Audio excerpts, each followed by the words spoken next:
Parallel conductors must adhere to specific regulations outlined in the National Electrical Code, particularly concerning ampacity and overcurrent protection.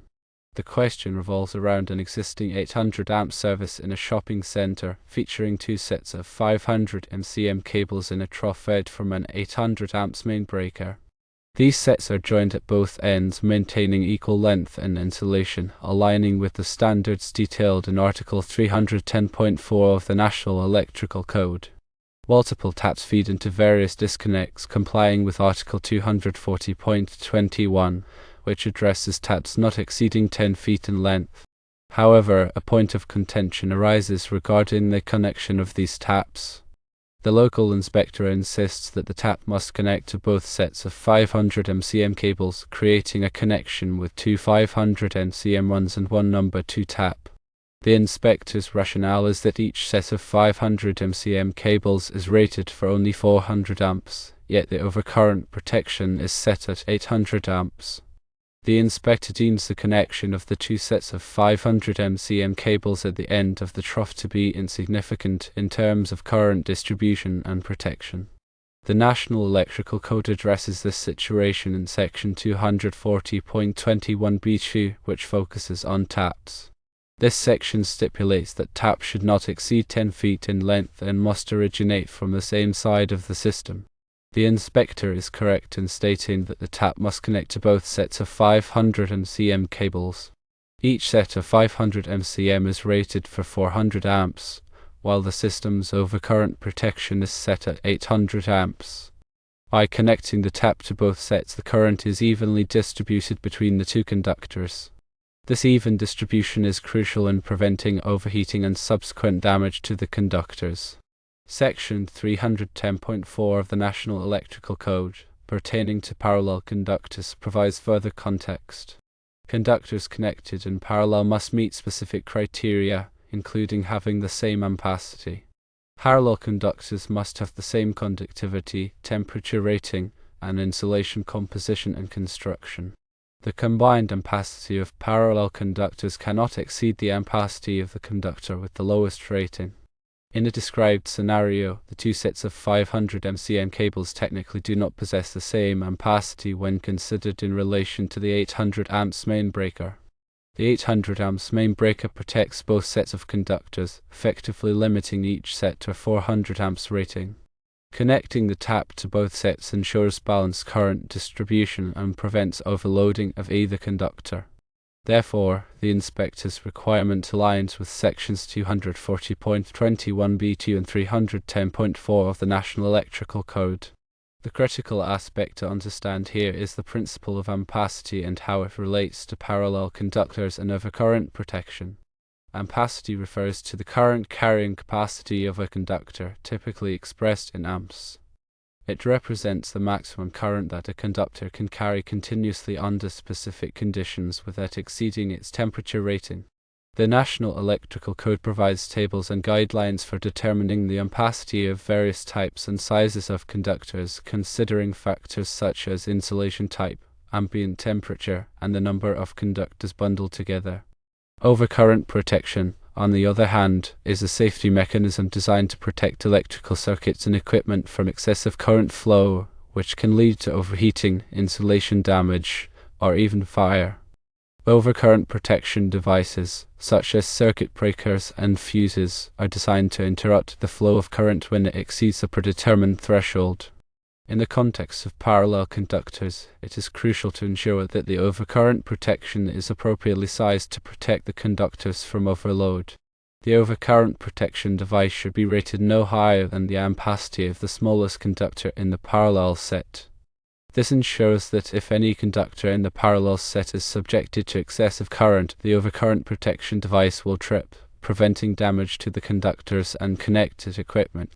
Now let's delve deeper into the specific requirements outlined in Sections 240.21b2 and 310.4 of the National Electrical Code. Section 240.21b2 addresses tap conductors, which are conductors that branch off from a main feeder or branch circuit conductor to supply power to a load or a piece of equipment. This section sets specific requirements for the length, ampacity, and protection of tap conductors to ensure that they are adequately protected from overcurrent. One of the key requirements of section 240.21b2 is that tap conductors must have an ampacity of at least 1/3 of the rating of the overcurrent device protecting the feeder or branch circuit from which they are tapped. This requirement ensures that the tap conductors are sized appropriately to carry the load they are intended to supply without overheating or becoming overloaded. In addition, section 240.21b2 specifies that tap conductors must be protected from overcurrent at the point where they receive their supply. This protection can be provided by a circuit breaker or fuse installed at the tap location, or by the overcurrent device protecting the feeder or branch circuit from which the tap is taken, provided that the tap conductors meet the ampacity requirements mentioned above. Section 310.4, on the other hand, focuses specifically on parallel conductors. This section allows conductors to be connected in parallel to increase the overall ampacity of a circuit or feeder. However, it also sets specific requirements for the installation and coordination of parallel conductors to ensure that they operate safely and effectively. One of the most important requirements of section 310.4 is that all conductors in a parallel set must be of the same material, have the same cross-sectional area, have the same insulation type, and be terminated in the same manner. This requirement ensures that the current is evenly distributed among the parallel conductors and that no single conductor is subjected to excessive current or stress. In addition, section 310.4 specifies that the overcurrent protection for parallel conductors must be coordinated to prevent any single conductor from being overloaded. This coordination can be achieved by using overcurrent devices with appropriate time current characteristics, or by using current limiting devices that restrict the amount of current that can flow through any single conductor in the parallel set. In the scenario presented in the question, the inspector's insistence on connecting the tap to both sets of 500 cm cables is directly related to the requirements outlined in sections 240.21b2 and 310.4 of the National Electrical Code. By connecting the tap to both sets of conductors, the inspector is ensuring that the tap conductors have sufficient ampacity to carry the load they are intended to supply and that the current is evenly distributed among the parallel conductors. Furthermore, the inspector is ensuring that the tap conductors are adequately protected from overcurrent, either by the overcurrent device protecting the feeder from which they are tapped or by a separate overcurrent device installed at the tap location. Failure to comply with these requirements could result in overheating of the tap conductors, damage to the insulation, or even a fire. It is important to note that the National Electrical Code is a complex and comprehensive document that is constantly being updated to reflect the latest advances in electrical technology and safety practices.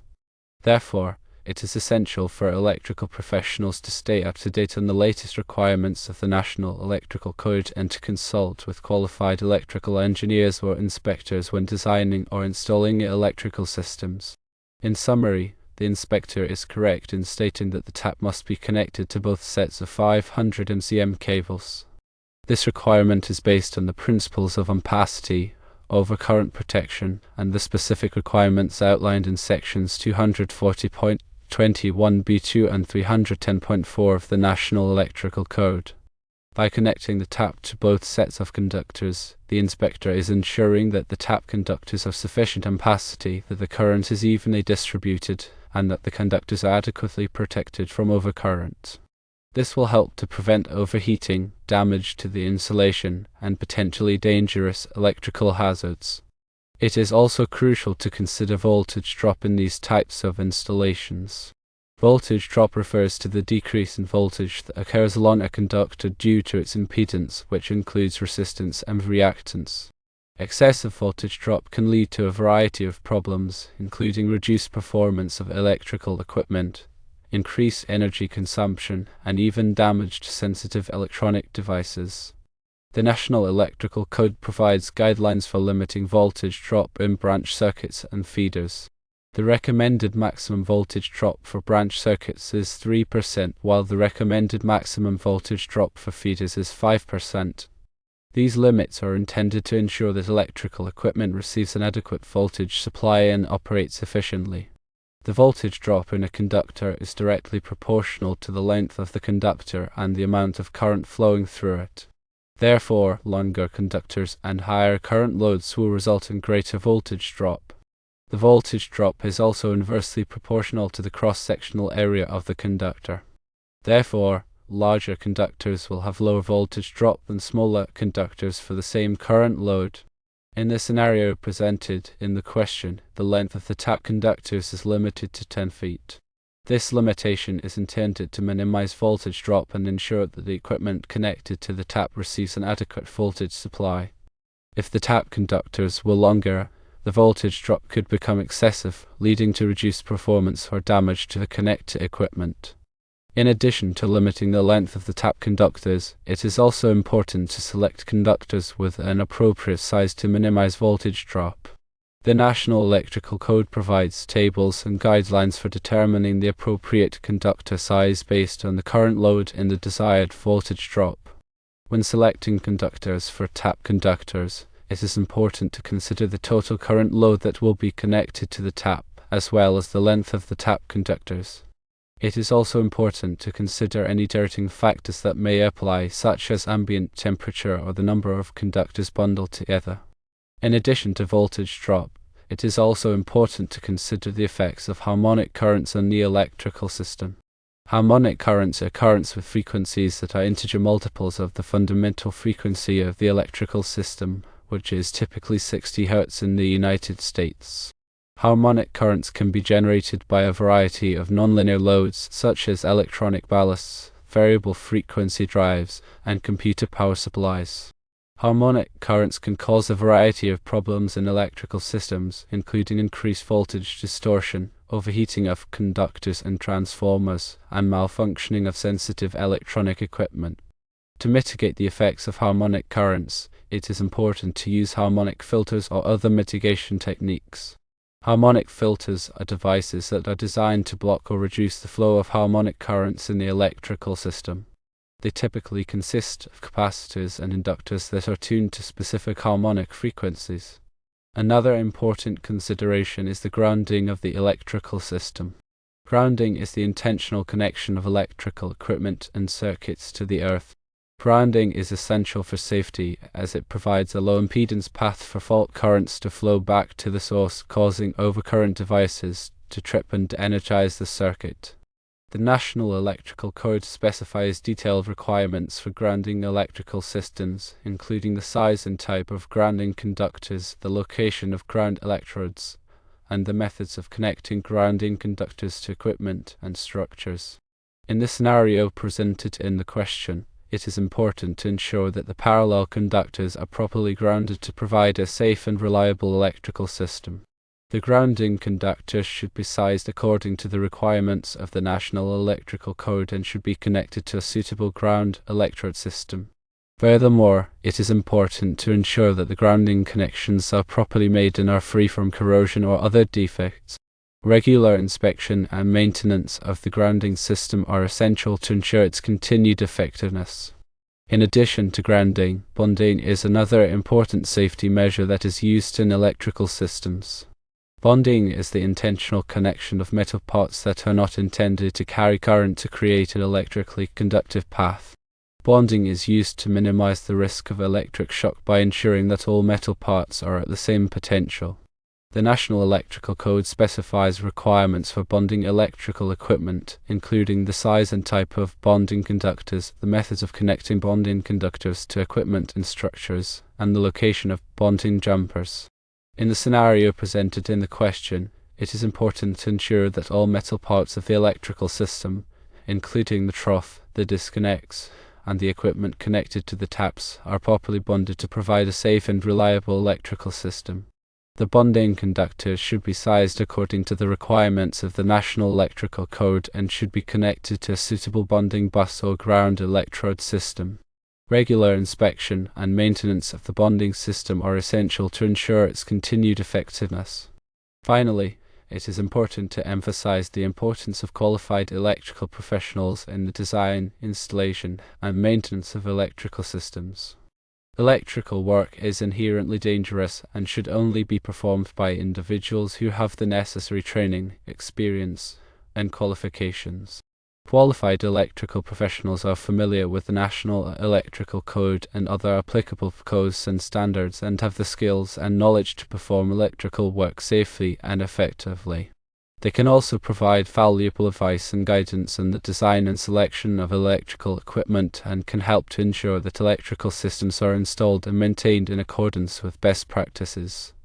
In the scenario presented in the question, it is essential to consult with a qualified electrical professional to ensure that the parallel conductors, taps, and associated equipment are installed and maintained in accordance with the requirements of the National Electrical Code and other applicable codes and standards.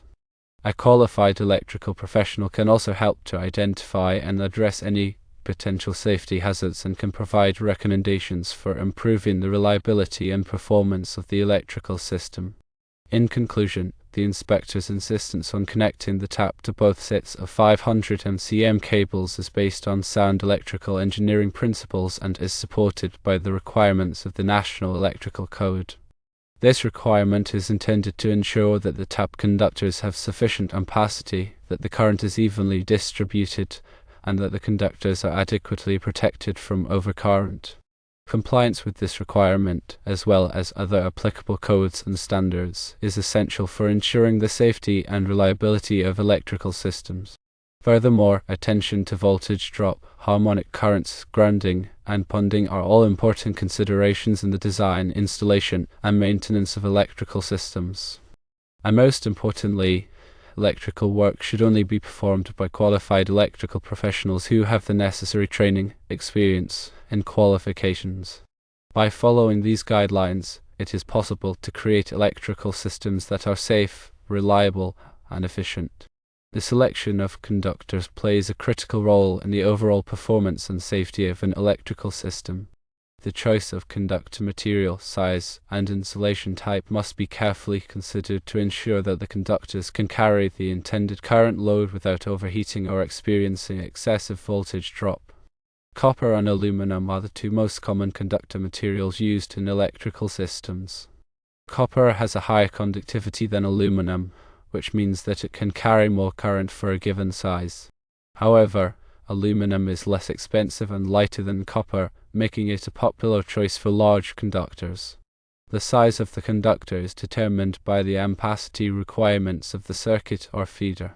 The National Electrical Code provides tables and guidelines for determining the appropriate conductor size based on the current load and the desired voltage drop. It is important to select a conductor size that is large enough to carry the intended current load without exceeding its temperature rating. The insulation type of the conductor must be appropriate for the operating environment. The National Electrical Code specifies different insulation types for different applications based on factors such as temperature, moisture, and chemical exposure. It is important to select an insulation type that is resistant to the conditions in which the conductor will be installed. In addition to the conductor material, size, and insulation type, the method of installation can also affect the performance and safety of electrical conductors. Conductors must be properly supported and protected from physical damage. They should also be installed in accordance with the manufacturer's instructions and the requirements of the National Electrical Code. The use of proper connectors and terminations is also essential for ensuring a reliable and safe electrical system. Connectors and terminations must be compatible with the conductor material and size and must be installed in accordance with the manufacturer's instructions. Loose or corroded connections can cause overheating, voltage drop, and even electrical fires. Regular inspection and maintenance of electrical conductors are essential for ensuring their continued performance and safety. Conductors should be inspected for signs of damage such as cuts, abrasions, or corrosion. Loose or corroded connections should be tightened or replaced. Overloaded circuits should be corrected to prevent overheating. In addition to the technical aspects of electrical conductors, it is also important to consider the economic aspects. The cost of conductors can be a significant factor in the overall cost of an electrical system. It is important to balance the cost of conductors with the performance and safety requirements of the system. In some cases, it may be more economical to use larger conductors to reduce voltage drop or to improve energy efficiency. In other cases, it may be more economical to use smaller conductors and to compensate for voltage drop with voltage regulators or other devices. The design and installation of electrical systems require a thorough understanding of electrical principles, codes, and standards. It is important to consult with qualified electrical professionals to ensure that electrical systems are designed and installed safely and effectively. Qualified electrical professionals have the training, experience, and knowledge to perform electrical work safely and to ensure that electrical systems comply with all applicable requirements. They can also provide valuable advice and guidance on the selection of electrical equipment and materials and can help to identify and address any potential safety hazards. In conclusion, the proper selection, installation, and maintenance of electrical conductors are essential for ensuring the safety, reliability, and efficiency of electrical systems. It is important to consider all aspects of electrical conductors, including the material, size, installation type, method of installation, connectors, terminations, and economic factors. And electrical work should only be performed by qualified electrical professionals who have the necessary training, experience, and qualifications.